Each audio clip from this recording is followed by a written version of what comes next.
நம் உலகத்திலே சந்திக்க இருக்கக்கூடிய மிக பயங்கரமான, யாராலும் உதவி செய்ய முடியாத ஒரு கட்டம்தான் நம்முடைய சக்கராத்துடைய நிலைமை. மலக்குல் மௌத்தை சந்திக்கின்ற கட்டம்.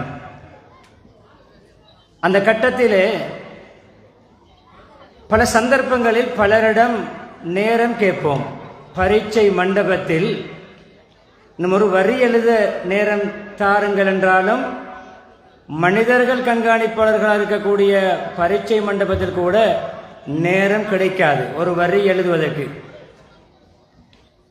அந்த கட்டத்திலே சக்கராத்துல் கரீப் ஃபஅஸ்ஸதக், யா அல்லாஹ் கொஞ்ச காலம் நேரம் சந்தர்ப்பம் தந்தா என்றால் ஃபஅஸ்ஸதக், நான் சதக்கா கொடுப்பேன், நான் தொழுவேன், ஹஜ் செய்வேன், உம்ரா செய்வேன்.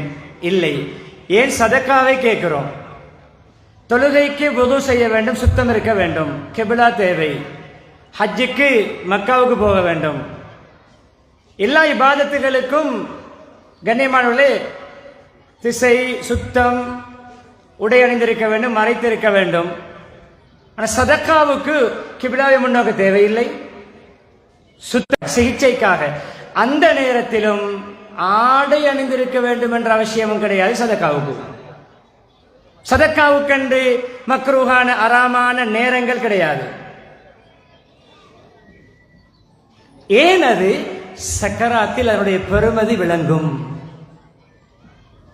சக்கராத்தில் தர்மத்துடைய பிரயோசனம் விளங்கும். அதனால சதக்காவை நான் சதக்கா செய்து நல்லவனாக செயல்பட்டு விட்டு வருவதற்கு கொஞ்சம் நேரம் தான். அந்த சதக்காவுடைய ஒரு வெளிப்பாடு தான் கண்ணியமானவர்களே இந்த கட்டிடம். நான் ஆரம்பத்தில் ஓதிய குர்ஆன் வசனங்களையும் ஒரு இரண்டு மூன்று ஹதீஸ்கள், இதை அல்லாஹ்வுடைய குர்ஆன் கலாமை ஓதக்கூடியவர்கள், குர்ஆன் ஓதக்கூடிய அமல், எத்லூன கிதாப் அல்லாஹ் வ அகாமுஸ் ஸலாத், தொழுகையில் பேணுதல். அதற்கு அடுத்ததாக அல்லாஹ் சொல்வது வ அன்ஃபகு மிம்மா ரஸக்னாஹும் சிர்ர வ அலானியா, அல்லாஹ் வழங்கிய பொருளாதார வளங்களிலிருந்து ரகசியமாகவும் பரகசியமாகவும் செலவழிப்பார்களே.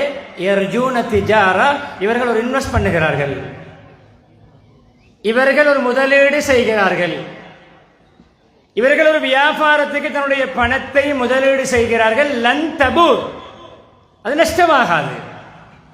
லாபத்தை உறுதிப்படுத்துகின்ற வியாபாரம்.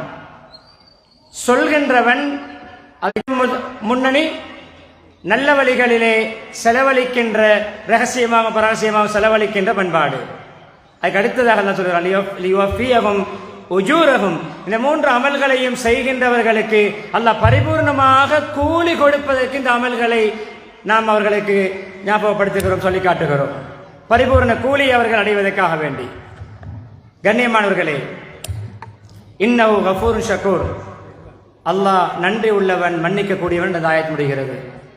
எனவே அதிலே இந்த கட்டடத்துக்கு உருவாகுவதற்கு யார் யார் எந்த அமைப்பில் காரணமாக இருந்தார்களோ இன்ஷா அல்லாஹ் எல்லோரும் இந்த ஆயத்துக்குள் உட்படுவார்கள் என்பதை அல்லாஹ்விடம் ஆதரவு வைக்கலாம்.